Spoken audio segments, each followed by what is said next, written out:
ఇదిలా ఉంటే జోగి రమేష్ అరెస్ట్ను ఖండించారు మాజీ మంత్రి వెల్లంపల్లి శ్రీనివాసరావు. కూటమి ప్రభుత్వం డైవర్షన్ పాలిటిక్స్ చేస్తోందంటూ మండిపడ్డారాయన. కాశీబొగ్గలో జరిగిన ఘటన డైవర్ట్ చేయడానికి ఈరోజు జోగి రమేష్ను అరెస్ట్ చేశారన్నారు.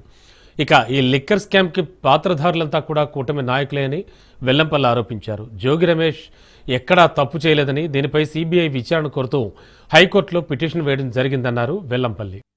రమేష్ గారిని వారి యొక్క వ్యక్తిత్వాన్ని హననం చేసే విధంగా ఈ కూటమి ప్రభుత్వం కుట్రపూరితంగా తప్పుడు కేసులు పెట్టి గత 15 రోజుల నుంచి ప్రయత్నం చేస్తూనే ఉన్నది. ఏదైతే కల్తీ మద్యం కేసులో ఎప్పుడైతే విషయం తెలిసిన వెంటనే జోగి రమేష్ గారు ఇబ్రహీంపట్నంలో ఎక్కడైతే కల్తీ మద్యం చేస్తారో ఆ ప్రదేశానికి వెళ్లి ఇది నారావారి సారా అని చెప్పని సాక్షాత్తు మీడియాకు చూపెట్టిన వ్యక్తి అతను. ఆ వ్యక్తిని ఎట్లా ఒకట్లా ఇరికించాలని చెప్పనేది జనార్దన్ అనే వ్యక్తి గతంలో ఫారెన్ నుంచి ఆయన వీడియో పంపించాడు. మరి ఆ వీడియోలో జోగి రమేష్ గారి పేరు ఎందుకు చెప్పలేదు? రిమాండ్ రిపోర్ట్ లో మరి జోగి రమేష్ గారి పేరు ఎందుకు చెప్పలేదు అతను? మరి అసలు ఆ వీడియో ఎక్కడి నుంచి వచ్చింది?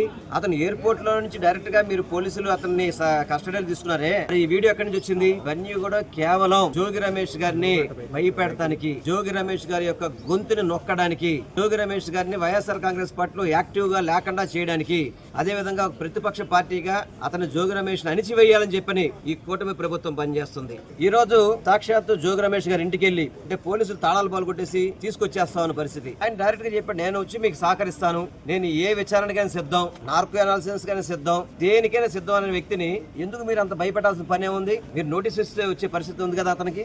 ఎందుకు మీరు ఇంత హడావిడిగా కుటుంబ సభ్యులందరూ కూడా భయపడే విధంగా, వైఎస్ఆర్ కాంగ్రెస్ పార్టీ అందరూ కూడా ఆవేదన చెందే విధంగా ఎందుకు మీరు వందల మంది పోలీసులు అరెస్ట్ చేయాల్సిన అవసరం ఏంటి? కేవలం కక్షపూరితం. ముఖ్యంగా ఈ రోజు అరెస్ట్ చేయడానికి కారణం ఏంటంటే, ఏదైతే నిన్న కాశీబొగ్గలో వెంకటేశ్వర ఆలయంలో మనుషులు 10 మంది చనిపోయారు, సుమారు 9 మంది చనిపోయారు.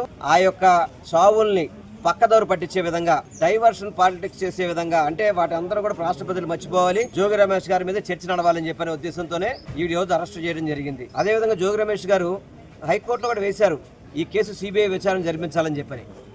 సిబిఐ విచారణ జరిపించాలని రేపు బెంచ్ మీదకి వస్తున్న సమయంలో మళ్ళీ సిబిఐకి ఎక్కడ హైకోర్టు అవకాశం ఇస్తుందో, వీళ్ళు చేసిన తప్పులను దొరికిపోతానే ఉద్దేశంతో అడావిడిగా జోగి రమేష్ గారిని తీసుకొచ్చి విచారణ అని చెప్పని, ఆయనకి ఎటువంటి లోపల ఏమున్నాయో కూడా అర్థం కాని పరిస్థితి.